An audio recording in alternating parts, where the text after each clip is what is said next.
We are installing Node.js, the LTS version. LTS stands for Long-Term Support. You find this link in the description below the video.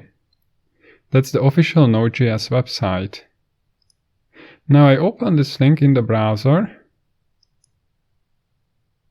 paste and go.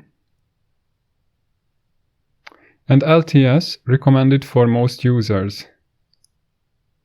I click the Windows installer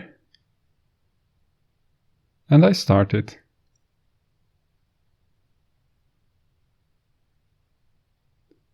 Next. Yes, I accept. Next. Next. Next. Next. Install. Yes.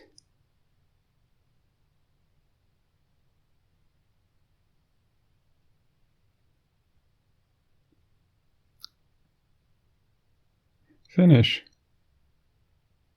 And that's it. That was all. We have successfully installed Node.js.